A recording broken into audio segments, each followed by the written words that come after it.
Bienvenue sur notre chaîne Ma Santé. Aujourd'hui, dans cette vidéo, nous allons parler des causes d'autisme. L'autisme est un trouble neurodéveloppemental qui affecte la communication, les interactions sociales et le comportement.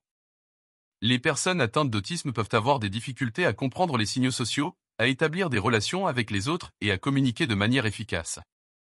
Les symptômes peuvent varier considérablement d'une personne à l'autre, mais peuvent inclure des comportements répétitifs, une sensibilité sensorielle accrue et une résistance au changement. L'autisme est diagnostiqué en fonction de l'observation des comportements et du développement de l'enfant. Une intervention précoce et un soutien approprié peuvent aider les personnes atteintes d'autisme à améliorer leur qualité de vie et leur capacité à fonctionner dans la société. La première cause, nous avons les facteurs génétiques. Des études ont montré que l'autisme peut être causé par des facteurs génétiques, notamment des mutations dans les gènes qui affectent le développement du cerveau.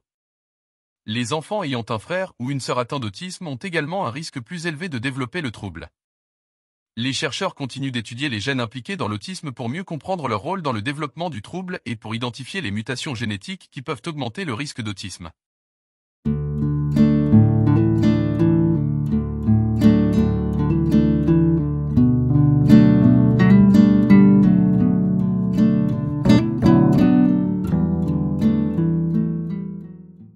La deuxième cause, nous avons les facteurs environnementaux. Des facteurs environnementaux tels que l'exposition à des produits chimiques toxiques pendant la grossesse ou pendant la petite enfance peuvent augmenter le risque d'autisme.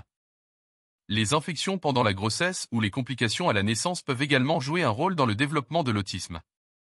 Les chercheurs continuent d'étudier les effets des facteurs environnementaux sur le développement de l'autisme et comment ces facteurs peuvent interagir avec des facteurs génétiques pour augmenter le risque.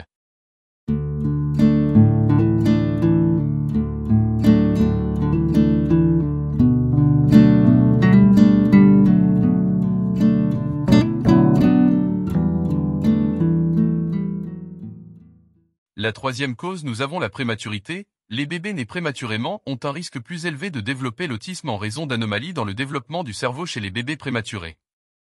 Les chercheurs étudient comment la prématurité peut affecter le développement du cerveau et contribuer au développement de l'autisme. Ils cherchent également à comprendre comment les soins intensifs néonatals peuvent affecter le risque d'autisme chez les bébés prématurés.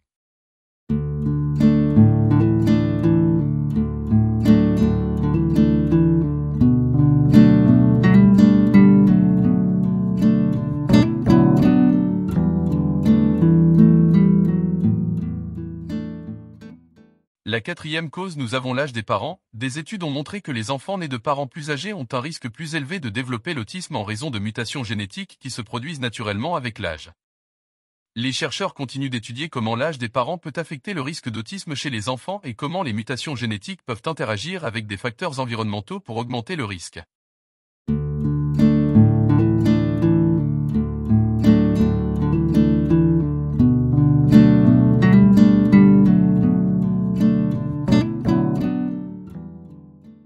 La cinquième cause, nous avons l'inflammation. Des niveaux élevés de cytokines, des protéines inflammatoires, ont été trouvés chez les enfants atteints d'autisme, ce qui suggère que l'inflammation peut jouer un rôle dans le développement du trouble.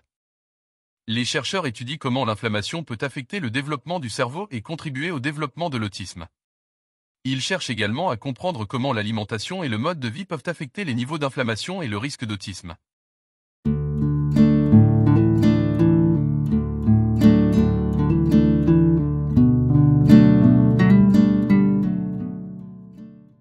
Les symptômes courants de l'autisme incluent des difficultés dans les interactions sociales, des déficits de communication, des comportements répétitifs ou restreints, des intérêts spécifiques, des sensibilités sensorielles particulières et des difficultés à s'adapter au changement.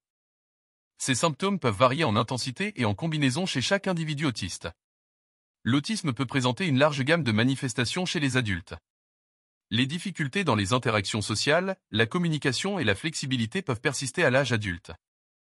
Il est important de comprendre les particularités de l'autisme chez les adultes et de fournir des soutiens adaptés pour favoriser leur inclusion sociale et professionnelle.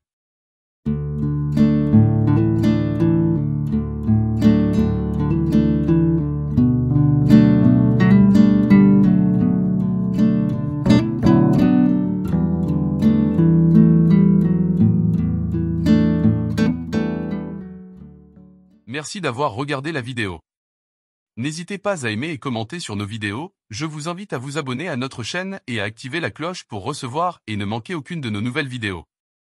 Votre soutien nous encourage à continuer à créer du contenu qui vous intéresse.